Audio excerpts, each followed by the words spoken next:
2014 წელს თვითმმართველობის არჩევნების შემდეგ ორდონიანი საბჭოების არჩევა მოხდება. მუნიციპალიტეტების მიერ დაკომპლექტებული საბჭოს წევრები კი რეგიონის რწმუნებულის არჩევას უზრუნველყოფენ. ამ ინიციატივას კოალიცია ქართული ოცნების წევრები ახმოვანებენ. რესპუბლიკური პარტიის დამფუძნებელი და მდივანი აცხადებს, რომ გუბერნატორი რეგიონში აღმასრულებელ ხელისუფლებას წარმოადგენს. მაშინ, როდესაც უმრავლესობას პრემიერ-მინისტრის პარტია შეადგენს, რეგიონის რწმუნებული პრეზიდენტის პოლიტიკის გამტარებელი არ უნდა იყოს. მიაჩნია დავით ბერძენიშვილს. ბევრი სხვა სამეგრელოს გუბერნატორი ეროდანი სამცხე-ჯავახეთში იქნება არა მარტო მუნიციპალიტეტები, არამედ იქნება ამ მუნიციპალიტეტების მიერ დაკომპლექტებული ზომიერი არც თუ მაღალი უფლებამოსილების მქონე რეგიონული საბჭოები და სწორედ რეგიონულ საბჭოში, ვისაც ეკნება უმრავლესობა, ის აირჩევს მხარის ადმინისტრაციას.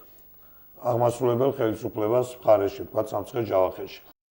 გუბერნატორის თანამდებობაზე პიროვნების დანიშვნის უფლებამოსილებას საქართველოს კონსტიტუციის 91 მუხლის მესამე პრიმა ნაწილი განსაზღვრავს. მოქმედი კანონმდებლობით სახელმწიფო რწმუნებულს ქვეყნის პრეზიდენტი პრემიერ-მინისტრთან კონსულტაციის შემდეგ ნიშნავს. კანონში ცვლილების შეტანისათვის ან სტრუქტურის საერთოდ გაუქმების მოთხოვნით საჭიროა შეიქმნას საინიციატივო ჯგუფი, რომელიც აღნიშნულთან დაკავშირებით კანონპროექტს პარლამენტს წარუდგენს, განმარტავენ იურისტები.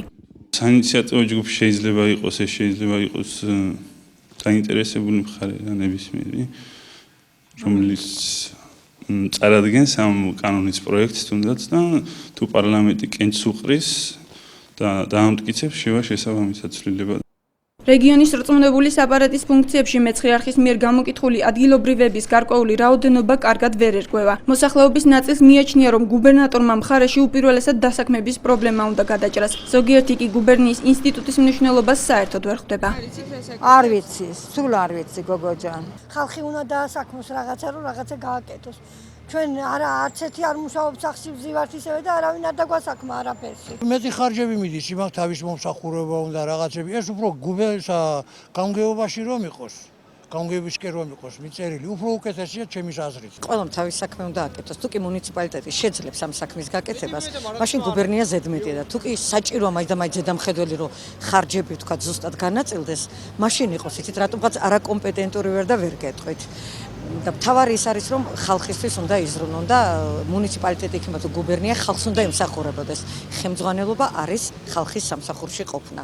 სახელმწიფო რწმუნებულის აპარატის მუშაობამ მნიშვნელოვნად მიაჩნია ახალციხის მაჟორიტარ დეპუტატს. ვაჟა ჩიტაშვილი თვლის, რომ რეგიონს კოორდინირება სწორედ გუბერნატორმა უნდა გაუწიოს, რის შემდეგაც ვალდებულია ანგარიში ხელისუფლებას წარუდგინოს. აღნიშნული სტრუქტურის გაუქმება კი სიტუაციას არევს. მიაჩნია ახალციხელების რჩაულს.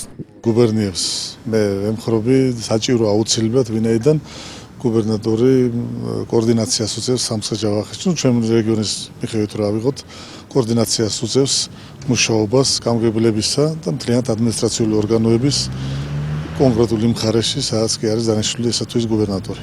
ვინ უნდა დანიშნოს რწმუნებული? ამასთან დაკავშირებით ვაჟა ჩიტაშვილი საკუთარ მოსაზრებას ახმოვანებს. იგი აცხადებს, რომ გუბერნატორი დღეისათვის პრეზიდენტის რწმუნებულია, რაც ნიშნავს, რომ აღნიშნულ პოსტზე პიროვნების დასახელებისას უფლებამოსილი სწორედ ქვეყნის პირველი პირია.